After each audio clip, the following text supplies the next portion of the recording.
Market जाँदै हो साउदीको Lulu market भन्ने थाहा छैन होला साथै तपाईहरुलाई फोटो खिचेर हामी तपाईलाई देखाउँछौं है साथी ल बाइ बाइ। हाम्रो त्यो चिलबिल भाइ नयाँ आएको रहेछ यहाँ उहाँलाई चाहिँ यता लुलु सुलु घुमाइदिएको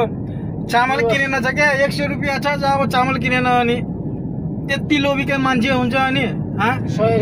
100 रियालको चामल खाने दाइ भन्नुस् त 150 रियालको खाने रे त्यही त अब महँगो चामल खाने अब लुलुदेखि हामी लागेको पण्डातिर अब ऊ हाम्रो ड्राइभर दाइ पनि टेन्सनमा अब ल कता घुमाउने त्यो त कता घुमाउने नघुमाउने बाटो नि थाहा छैन फेरि ल बाटो नै थाहा छैन अब सिधै त जुन आकाश पुलको लामो त्यो छ नि दाइ त्यहाँ छिरे त गइम त त्यही त के त्यहाँ जानु क्या सिकाइदिएको इधर से इधर चाहिए इधर से इधर चाहिए हाँस्दा हाँस्दा पछाडि आयो यस्तो गए हुँदैन अब अरुमा बंगाली हाम्रो म विदेशमा आइसकेपछि धेरै केटाहरु रुममा बसेर मान्छे झगडा पर्ने के आफ्नो आफ्नो खाए पनि झगडा पर्ने के तर हामीले यो रुममा सबैजना मिलेर बस्न यस्तै खुसी राम्रो म बढीको गली औडा बोलिदिन्छु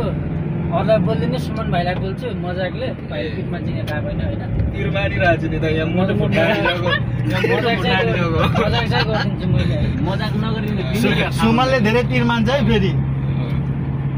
पीर भनेको चाहिँ नि दाइ बुढी पहिला जाँदा पीर मान्छ त्यति हो क्या दाइ तिमीहरूको त्यो बोल्छ हाम्रोतिर पश्चिमतिरको पीर भनेको त्यसलाई नै भन्छ है हामी चिन्ता मानिस कि पीर मानिस कि भन्ने हुँदैन चिन्ता भनेको चाहिँ एकदमै ठुलो उयो हुनु पर्यो क्या मान्छेलाई विदेशको खाडी भनेको यस्तै हुन्छ त्यस्तो चाहिँ हाम्रोतिर चाहिँ घटना ठुलो घटना घट्छ नि त्यसलाई भन्छ क्या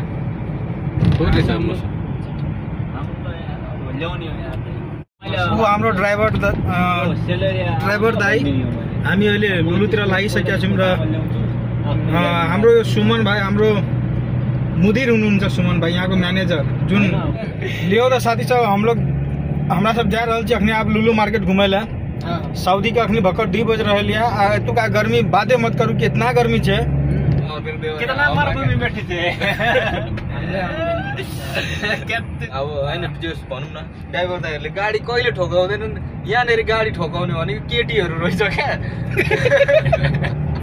केटीहरुले ठोकाउँछ है केटीहरुलाई यहाँ त हान्दा ए हिजो हौ दाइ कस्तो मजाले केटीलाई त हो त ओहो मिस्टेक भयो के भयो यता आइयो उतै बाटोसम्म गयो नि ओहो यता घुमाउन यता एउटा आनु यता बाटो भक्कर बनिराखेको छ अनि यहाँबाट सिधै एउटा आनु यता आउँछ के हो अन्त मरुभूमि घुम्नै पर्यो गलत बाटो छिर्यो ल यार अल्टा बाटोको त छिर्यो यार 4-5 जना उठेर ट्याप टिपेर उतार लैजाउ न त्यो गाडी दाइले राति त बाटो बिर्सेल हुन्छ दिउँसो कि यहाँबाट आउनु दाइ मुश्किल नहीं है माफी मुश्किल है भाई एउटा घुमा हुन्छ बेबी नसिकाऊ माफी मुश्किल है इंत हाबिबी इंत खोइस इंत माफी खोइस ana mafi खोइस मुदे खोइस इंत हाबिबी त दिर खोइस कहाँ लाग्दा मुको तपाईले यार ए यो दाइले बेच्दिने हो अब सक्यो यो दाइले कहाँ लगेको भन्ने थाहा छ त दाइलाई कहाँ लगेको लड़की को बिलामा यहाँ केटी भइरहेछ यही त हो यही हो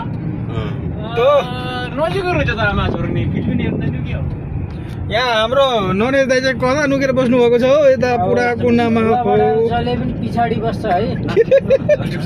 बाटो मिस भएपछि कति घुम्नु पर्छ है विदेशमा हो नि लास्टै घुम्नु पर्छ यो विदेशको बाटो फेरि खतरा हुन्छ के यार घुम्ने ठाउँै हुन्न बटा त्यही त वहाँ थोरै मिस्टेक गर्नुभयो कहाँदेखि कहाँ घुम्नु पर्यो हामीले अहिले हेर त गाँठे अरे पानीको ना सुनियो पानी बोतल भाइले राख्दिया छिन् कोना सुन्नी पाइला पलास भुट्टिनिया हेर्नु त यता मार्केट कहाँ यता मरुभूमितिर बनाएको रहेछ हामी कहाँ आइपुग्यो दाइ यता लग्यो हो उता यता ल लेफ्ट साइडमा छ राइट साइडमा हैन बस न लुलु